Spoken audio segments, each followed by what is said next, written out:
Hey guys, welcome to Academic Atlas.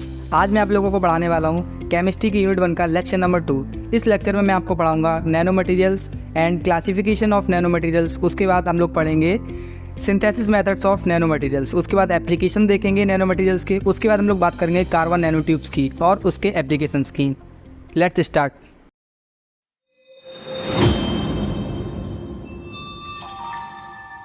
Hey guys, welcome to Academic Atlas. मैं आप लोगों को पढ़ाने वाला हूँ आज केमिस्ट्री के यूनिट 1 का लेक्चर नंबर 2। सो आज के लेक्चर में मैं क्या क्या पढ़ाऊँगा वो आप लोगों को बता चुका हूँ। सो हम लोग स्टार्ट करते हैं अपना पहला टॉपिक। और मैं आप लोगों को क्या क्या लेक्चर 1 में पढ़ा चुका हूँ वो यहाँ पर लिखा हुआ है। मैं आप लोगों को मॉलिक्यूलर ऑर्बिटल थ्योरी अच्छे से पढ़ा चुका हूँ, पोस्टुलेट्स के बारे में, बॉन्ड ऑर्डर के बारे में और मैग्नेटिक प्रॉपर्टी के बारे में, जिसमें मैंने आप लोगों को कई सारे मॉलिक्यूलर ऑर्बिटल डायग्राम्स बनाना बताए थे, जैसे कि N2O2, F2, Be2 and CO। ये सारे इंपॉर्टेंट डायग्राम्स थे। सो आप लेक्चर 1 को देख के आइए, उसके बाद लेक्चर 2 को पढ़िए। सो हम लोग स्टार्ट करते हैं अपना मेन टॉपिक, जो कि है नैनो मटेरियल्स। सो सबसे पहले मैं बात करूँगा कि नैनो मटेरियल्स होते क्या हैं। सो नैनो मटेरियल्स ऐसे पार्टिकल्स होते हैं जिनका जो साइज़ होता है वो 100 नैनोमीटर से लेस होता है। और अगर हम लोग बात करें 1 नैनोमीटर की वैल्यू क्या होती है, सो 1 नैनोमीटर इक्वल टू 10⁻⁻⁹ मीटर। अब यहाँ पर अगर हम लोग देखें जो नैनो मटेरियल्स होते हैं, nano materials are commonly defined as materials with an average grain size less than 100 nanometre. जैसे मैंने आपको बताया कि ऐसे पार्टिकल्स होते हैं जिनका जो साइज होता है वो 100 नैनोमीटर से कम होता है। Nano materials have extremely small size which is having at least 1 dimension 100 nanometre, okay, and 1 nanometre equal to 10⁻⁹ metre. इसके बाद हम लोग बात करेंगे nano materials are natural occurring. ये जो नैनो मटेरियल्स होते हैं ये नेचर की फिनोमेना से अकर किए जाते हैं। हम लोग कह सकते हैं कि नेचुरल फिनोमेना से बनते हैं, जैसे कि volcanic ash soot from forest fires और are generated as incidental unintentional by products of combustion processes. ठीक है, तो यहाँ पर हम लोगों को ये पता होना चाहिए कि नैनो मटेरियल होता क्या है। तो हम लोगों को सिंपली डेफिनेशन याद रखनी है कि नैनो मटेरियल्स ऐसे पार्टिकल्स होते हैं जिनके 1 डायमेंशन का साइज 100 नैनोमीटर से कम होना चाहिए, और इसको प्रोड्यूस करने के लिए नेचुरल फिनोमेना होते हैं जिसकी वजह से ये प्रोड्यूस होता है। अब जैसे कि यहाँ पर मैंने आप लोगों को डायग्राम में दिखाया हुआ, जैसे पार्टिकल साइज यहाँ पर 10 सेंटीमीटर है, वो ब्रेक हुआ 1 mm में, फिर उसको 1 माइक्रोमीटर में तोड़ा, उसके बाद यहाँ पर 1 नैनोमीटर्स के ये पार्टिकल्स आप लोगों को मिल रहे हैं। तो ये इन्हीं को हम लोग क्या बोलते हैं, ये नैनो पार्टिकल्स हैं या नैनो मटेरियल्स हैं। नैनो पार्टिकल्स या नैनो मटेरियल्स इनको हम लोग बोलते हैं। सो इसके बाद हम लोग बात करेंगे क्लासिफिकेशन ऑफ नैनो मटेरियल्स। अब हम लोग यहाँ पे देखेंगे कि नैनो मटेरियल्स को किस तरीके से क्लासीफाई किया गया है। सो सबसे पहले हम लोग बात करेंगे कि नैनो मटेरियल कितने पार्ट्स में डिवाइड हुए। तो यहाँ पर हमारे पास 0 डायमेंशन होते हैं और 0 डायमेंशन नैनो मटेरियल्स होते हैं, 1 डायमेंशन नैनो मटेरियल होते हैं, 2 डायमेंशन नैनो मटेरियल्स होते हैं, जैसे यहाँ पर लिखा हुआ है 0 dimension, 1 dimension, 2 dimension and 3 dimension. अब इन लोगों को हम लोगों ने किस बेस पे डिवाइड किया है वो मैं आपको बताता हूँ। सो यहाँ पर जैसे कि नेम में लिखा हुआ है 0 डायमेंशन, 1 डायमेंशन, इसका मतलब है कि इनके डायमेंशन के बेस पे यहाँ पर इनका क्लासिफिकेशन किया गया है। तो अगर हम लोग बात करें 0 डायमेंशन की, सो 0 डायमेंशन में क्या होता है, इसमें जो सारी डायमेंशंस होती हैं उनका जो साइज़ होता है वो नैनो स्केल होता है। नैनो स्केल का साइज़ मैं आप लोगों को ऊपर बता के आया हूँ। जो नैनो स्केल साइज़ होता है वो हमारा होना चाहिए लेस देन 100 नैनोमीटर। ये नैनो स्केल साइज़ है। सो अगर आपके पास इसका क्वेश्चन आता है क्लासिफिकेशन का, तो आप लोगों को नॉर्मली लिखना है अपना टॉपिक पहले, क्या नैनो मटेरियल्स क्या होते हैं और वो कैसे बनते हैं। उसके बाद आप लोग हेडिंग डालेंगे क्लासिफिकेशन और उसके बाद इसको लिखेंगे। सो 0 डायमेंशनल में यही था कि इसके जो सारे ही डायमेंशंस होते हैं उनका जो साइज होता है वो लेस देन 100 नैनोमीटर होता है। दीज में भी सिंगल क्रिस्टलाइन, पॉलीक्रिस्टलाइन और अमॉर्फस। और इनके डायग्राम की बात करें तो यहाँ पर डायग्राम मैंने आप लोगों को दे रखा है, या फिगर कह सकते हैं, यहाँ पर आप लोगों को 0 डायमेंशन का दिखा हुआ। इसका एग्जाम्पल है बकी बॉल। एग्जाम्पल मैं यहाँ पे भी लिख दे रहा हूँ। इसका एग्जाम्पल जो है हमारे पास वो है बकी बॉल। अब इसी तरीके से जब 1 डायमेंशन में आ जाएंगे, देखो 0 डायमेंशन में क्या था, सारे डायमेंशन नैनो स्केल में थे। अब जब 1 डायमेंशन में आ जाएंगे तो इसमें एक डायमेंशन जो होती है वो नैनो स्केल में होती है।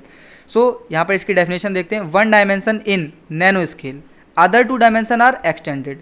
जो अदर 2 डायमेंशन होती है वो एक्सटेंडेड होती हैं, और जो एक डायमेंशन होती है वो नैनो स्केल में होती है। It also may be single crystalline, polycrystalline और amorphous, okay. It may be pure, impure and either exist individually और एम्बेडेड इन मैट्रिक्स। सो हम लोगों को याद रखना है जो 1 डायमेंशन होता है उसमें एक डायमेंशन होती है हमारी नैनो स्केल में, और ये हमारे पास क्रिस्टलाइन, पॉलीक्रिस्टलाइन और एमॉर्फस हो सकते हैं। इतना डेफिनेशन पर्याप्त है। इसके बाद हम लोग देखेंगे 2 डायमेंशन, और यहाँ पर जो डायग्राम्स बने हुए हैं ये डायग्राम्स अपने एग्जाम में भी बना के आ सकते हैं। ये बहुत ही ईजी डायग्राम से आप एग्जाम में बना के आ सकते हैं। सो अब हम लोग देखें 2 डायमेंशन, जैसे कि नाम से पता चल रहा है इसमें 2 डायमेंशन है, इसका मतलब है इसकी जो 2 डायमेंशन होती हैं वो नैनो स्केल में होती हैं। सो और ये चीज़ याद रखें, अगर आप कोई भी एग्जाम्पल दे रहे हो तो वहाँ पर आप लिख सकते हैं कि नैनो स्केल क्या होता है, क्योंकि आप नैनो स्केल वर्ड यूज़ करेंगे तो वहाँ पर लिख सकते हैं कि नैनो स्केल का मतलब होता है साइज जो है लेस देन 100 नैनोमीटर। ओके, सो इसकी डेफिनेशन देखते हैं। 2 dimension in nano scale, other 1 dimension is extended. It exhibits plate like seat so let's the formation of nano film. जो 2 डायमेंशन होते हैं नैनो मटेरियल्स, ये क्या बनाते हैं, एक फिल्म लाइक स्ट्रक्चर बनाते हैं, क्योंकि यहाँ पर 2 डायमेंशन आ जाती है। जैसे हम लोग नॉर्मली जब देखते हैं अपना, एक एक्स एक्सिस होती है, एक वाई एक्सिस, ये 2 डायमेंशन होती है ना, तो इसमें क्या बनता है, ये एक प्लेन पर हम लोग इसको दिखा सकते हैं, तो वैसे ही एक प्लेन फिल्म बनती है, किसमें, 2 डायमेंशन में।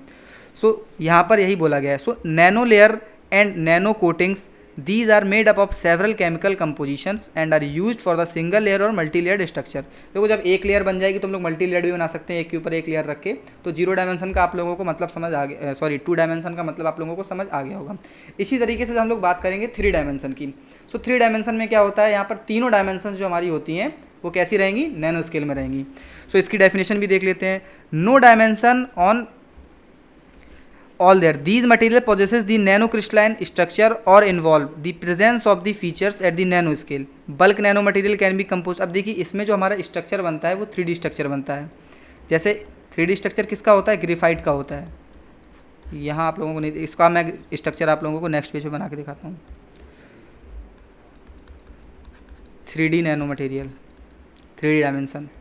तो 3 डायमेंशन नैनो मटेरियल में क्या होगा, इसका एग्जाम्पल है, बहुत ज़्यादा इंपॉर्टेंट है, जो याद रखेंगे आप, ग्रेफाइट। इसका ग्रेफाइट का जो डायग्राम है वो आप लोगों को अच्छे से याद रखना है। अब देखिए पिछले साइड में यहाँ पर मैंने आप लोगों को 3 डायमेंशनल का यहाँ पर डायग्राम बना के दिया हुआ है, उसको आप लोग देख सकते हैं। यहाँ पर मैंने आपको क्या बताया है कि जो तीनों डायमेंशन होती है, जैसे 0 था हमारे पास और यहाँ पर क्या था, 3 डायमेंशन। तो 0 डायमेंशन में क्या बताया था, सारी डायमेंशन नॉन स्केल में होती है। जब 3 डायमेंशन आ जाएगा तो यहाँ पर नो स्केल है, ठीक है। यहाँ पर एक भी जो रहती हैं उनके पास नैनो स्केल नहीं होती है, ठीक है। All are in macro scale, ये इसकी खासियत रहती है। सो यहाँ पर मैं आप लोगों को एक बार इस पेज पे कंप्लीटली तीनों के बीच में डिफरेंस, चारों के बीच में डिफरेंस बताता हूँ। सो यहाँ पर 0 डायमेंशन है, यहाँ पर 1 डायमेंशन है, यहाँ पर 2 डायमेंशन है और यहाँ पर 3 डायमेंशन है। सो यहाँ पर मैं आप लोगों को इनके, एक सेकंड, इसको मैं लाइन के थ्रू बताता हूँ आप लोगों को। ओके,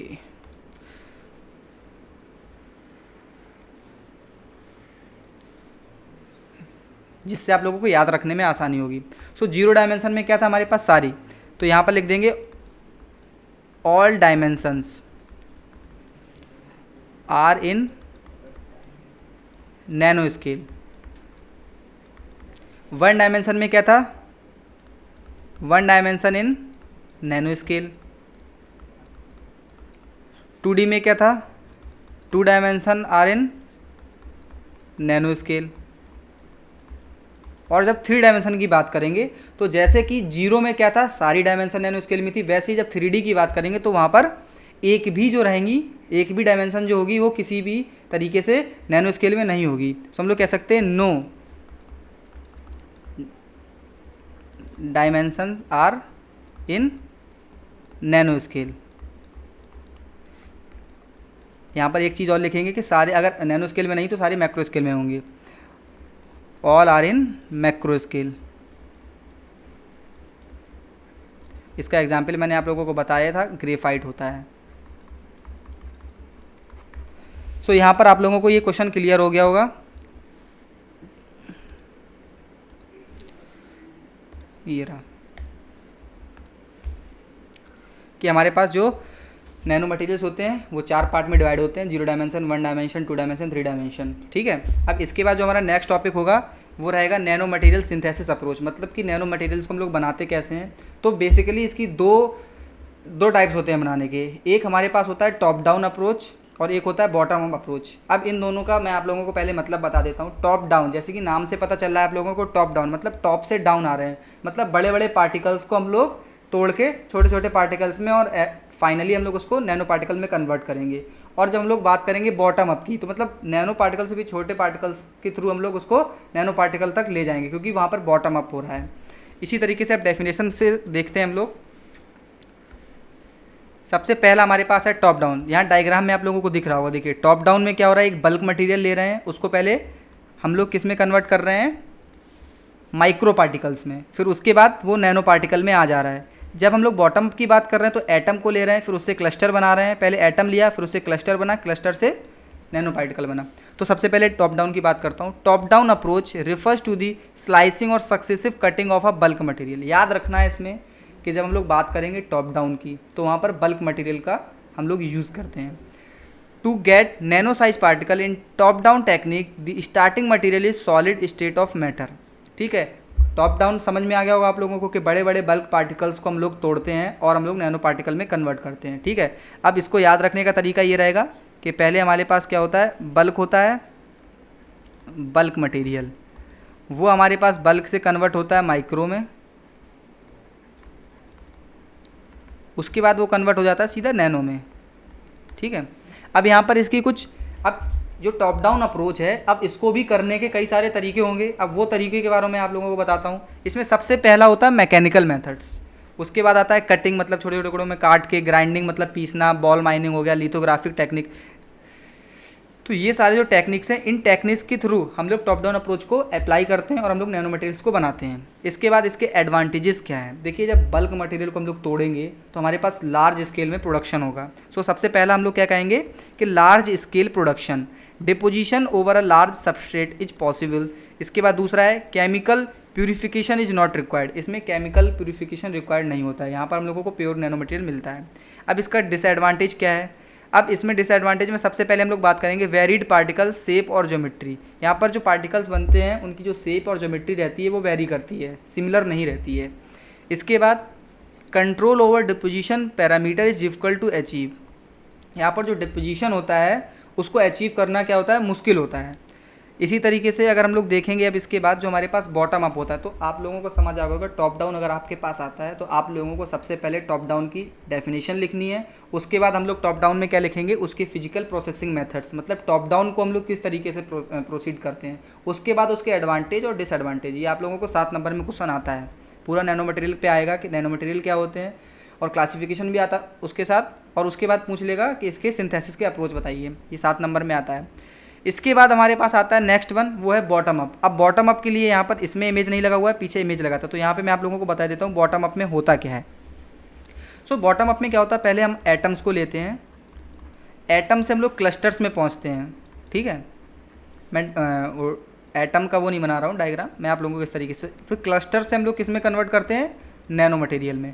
तो आप लोगों को इसी फ्लो चार्ट के थ्रू डेफिनेशन लिखनी है कि हम लोग जब बॉटम अप करते हैं, बॉटम अप प्रोसेस में क्या होता है कि हम लोग एटम्स को क्लस्टर्स में कन्वर्ट करते हैं और क्लस्टर से नैनो मटेरियल में। So bottom up approach refers to the build up of material from the bottom, atom by atom, molecule by molecule.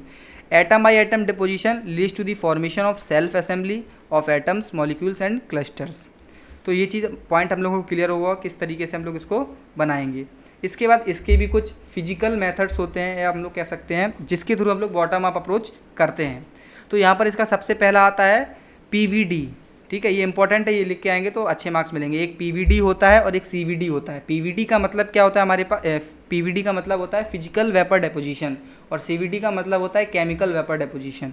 तो फिजिकल वेपर डेपोजिशन में क्या होता है, it involves condensation of vapour face species.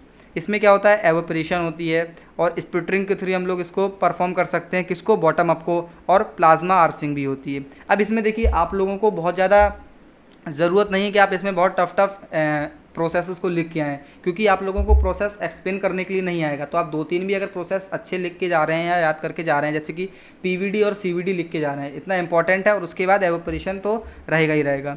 इसके बाद इसके कुछ सीवीडी की बात कर लेते तो सीवीडी में क्या होता है, जैसे कि वहाँ पे क्या था, फिजिकल वेपर डेपोजिशन था, यहाँ पर क्या आएगा, chemical vapour deposition.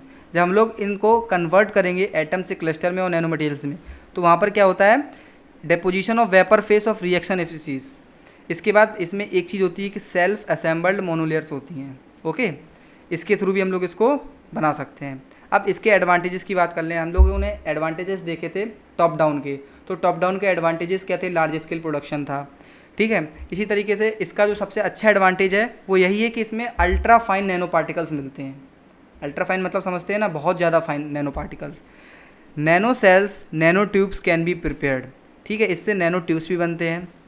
Deposition parameters can be controlled, narrow size distribution is possible, ठीक है। अब नैरो साइज का डिस्ट्रीब्यूशन भी कर सकते हैं हम लोग इसमें, किसमें, बॉटम अप में, क्योंकि जब हम लोग बना रहे हैं इसमें किसे, छोटे पार्टिकल से बड़े में तब्दील कर रहे हैं, तो हम लोगों को क्या रहेगा, आसान रहेगा क्या करने में, नैरो साइज डिस्ट्रीब्यूशन करने में। अब इसके बाद एक चीज़ और इसमें इंपॉर्टेंट लिख सकते हैं कि ये जो टेक्निक होती है ये बहुत ही चीपर होती है, मतलब कॉस्ट वाइज अगर बात करेंगे हम लोग तो ये बहुत ही सस्ती पड़ती है, चीपर टेक्निक रहती है हमारे पास। इसी तरीके से इसके डिसएडवांटेज क्या है कि जब हम लोगों ने टॉप डाउन पढ़ा था तो टॉप डाउन में हमारे पास लार्ज स्केल प्रोडक्शन कर पा रहे थे हम लोग, लेकिन इसमें लार्ज स्केल प्रोडक्शन नहीं कर पा रहे हैं, तो इसलिए इसका जो डिसएडवांटेज हो जाएगा वो हो जाएगा कि इसमें लार्ज स्केल प्रोडक्शन जो होता है वो डिफ़िकल्ट होता है। ओके गाइस, सो अब इसके बाद हम लोग नेक्स्ट पे चलते हैं। अब नेक्स्ट क्या है, ये इंपॉर्टेंट है, ये आप लोगों से पूछा जाएगा, ये 2 नंबर में भी आ सकता है कि एप्लीकेशन क्या होते हैं हमारे पास। तो इसके एप्लीकेशन कई सारे फील्ड्स में होते हैं, इलेक्ट्रॉनिक्स में हो गया, और हम लोग बायोमेडिकल में कह सकते हैं, फार्मास्यूटिकल में कह सकते हैं, ठीक है। तो ये सारे इसके एप्लीकेशंस के फील्ड रहते हैं। तो यहाँ पर जो मैंने आप लोगों को बताया है, सबसे पहला है इलेक्ट्रॉनिक्स, इलेक्ट्रॉनिक्स के बाद आता है फार्मास्यूटिकल्स एंड मेडिसिन्स। आपने देखा होगा कई सारे ऐसे नैनो मेडिसिन्स बनते हैं और कई सारे ऐसे नैनो ट्रीटमेंट्स हो रहे हैं, ठीक है, नैनो पार्टिकल्स के यूज़ करके, जिससे हम लोगों की कई सारी बड़ी बड़ी डिजीज़ को हम लोग ईजिली टैकल कर पा रहे हैं। तो ये सारी चीज़ें किसकी वजह से हो रही है, नैनो मटेरियल्स के वजह से। सो और इसका यूज़ हम लोग कॉस्मेटिक्स में करते हैं और पर्सनल केयर में भी करते हैं, जैसे कि इसमें जो केमिकल यूज आता है वो टाइटेनियम डाइऑक्साइड और जिंक ऑक्साइड, फुलरीन्स एंड गोल्ड। अभी हम आप लोगों को नेक्स्ट लेक्चर में पढ़ाएंगे फुलरीन के बारे में और ग्रेफाइट के बारे में, तो आपको वहाँ पता चलेगा कि फुलरीन और ग्रेफाइट क्या होते हैं। एलोट्रॉप कार्बन से बनते हैं, ये भी एलोट्रॉप भी कह सकते हैं। इसके बाद आता है कैटलिस्ट एंड लुब्रिकेंट्स। जो हमारे पास नैनो मटेरियल होता है इसका ये एक और एप्लीकेशन होता है कि कैटलिस्ट का काम क्या होता है, किसी भी रिएक्शन को और अच्छे से परफॉर्म कराना, ठीक है, उसकी वजह से कोई रिएक्शन और स्पीड से हो सके, उसको हम लोग कैटलिस्ट बोलते हैं, ठीक है। ऐड ऑन करेंगे तो रिएक्शन जो हो या स्लो या फास्ट हो जाए, उसको हम लोग कैटलिस्ट बोलते हैं। तो ये उसकी तरह भी वर्क करता है। और लुब्रिकेंट तो जानते ही हैं आप लोग। इसके बाद पेंट्स एंड कोटिंग्स, इसका यूज पेंटिंग में और कोटिंग करने में भी आता है। जैसे मान लीजिए कोई भी आपके पास मटेरियल है, उसमें पेंटिंग करनी है, कोटिंग करनी है, तो उसमें भी हम लोग इसका यूज़ करते हैं। जैसे कि इसमें टाइटेनियम डाइऑक्साइड, गोल्ड और क्वांटम डॉट्स आ जाते हैं।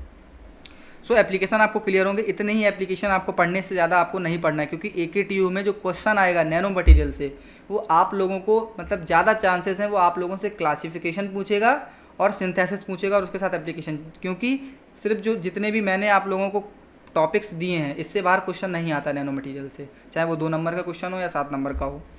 सो इससे ज़्यादा आप लोगों को नहीं पढ़ना है। इसके बाद लास्ट टॉपिक जो बचता है वो है कार्बन नैनो ट्यूब। अब ये ऐसा टॉपिक है कि ये मतलब बहुत ज़्यादा पूछा नहीं जाता है, क्योंकि इस टॉपिक से हमारे पास नैनो मटेरियल ही हो जाता है। ये भी एक तरीके का नैनो मटेरियल से ही बनता है जो कार्बन नैनो ट्यूब्स होता है। सो इसको भी देख लेते हैं हम लोग। So carbon nano tubes are type of carbon with a diameter of nanometers and length of micrometers. तो देखिए इसमें क्या होता है, ये भी जो बनते हैं हमारे किससे हैं, टाइप ऑफ कार्बन है, लेकिन इसका जो डायमीटर होता है वो नैनो स्केल का होता है, ठीक है, ये याद रखना है। यहाँ पर एक पॉइंट लिख सकते हो कार्बन एटम नैनोमीटर में कि इसका जो डायमीटर होता है वो नैनो स्केल का होता है। अब नैनो स्केल आप लोगों को बताई दी थी मैंने क्या होती है, less than 100 nanometer. And length of micrometers, और इसकी जो लेंथ होती है, जैसे कि मान लीजिए हम लोगों ने कोई भी, जैसे यहाँ पे डायग्राम तो दिया ही हुआ है आप लोगों को, मान लीजिए कोई भी कार्बन नैनो ट्यूब बताई, अभी मैं इसके एग्जाम्पल बताऊँगा तो आप लोग कनेक्ट कर पाएंगे। तो जैसे कि हम लोगों ने बनाया, ये देखिए, जैसे मान लीजिए ये बनाया, तो इसकी जो लेंथ रहेगी, ये हमारे पास लेंथ है इसकी, और ये जो हमारा है ये डायमीटर है। तो जो डायमीटर है वो हमारा नैनो स्केल में रहता है और इसकी जो लेंथ है वो हमारे पास किस में रहेगी, माइक्रोमीटर्स में। सो इसी तरीके से इसका जो शेप रहता है ये भी आपको ध्यान रखना है। देखिए आपको 2-3 पॉइंट मैंने एकदम क्लियर बता दिया, आप यही डेफिनेशन में लिखे हैं। सबसे पहला क्या है, ये कार्बन से बनता है, इसकी जो डायमीटर होती है वो नैनो स्केल की होती है। तीसरा पॉइंट हमारे पास, इसकी जो लेंथ होती है वो माइक्रोमीटर्स में होती है, और इसके बाद इसका जो स्ट्रक्चर होता है वो सिलेंड्रिकल होता है, या शेप जो कह सकते हैं वो सिलेंड्रिकल होता है। तो बस 4 पॉइंट में इसकी डेफिनेशन क्लियर। उसके बाद हम लोग बात करेंगे, ये 2 टाइप के होते हैं। एक हमारे पास होता है single walled carbon nano tube और एक होता है multi walled carbon nano tube.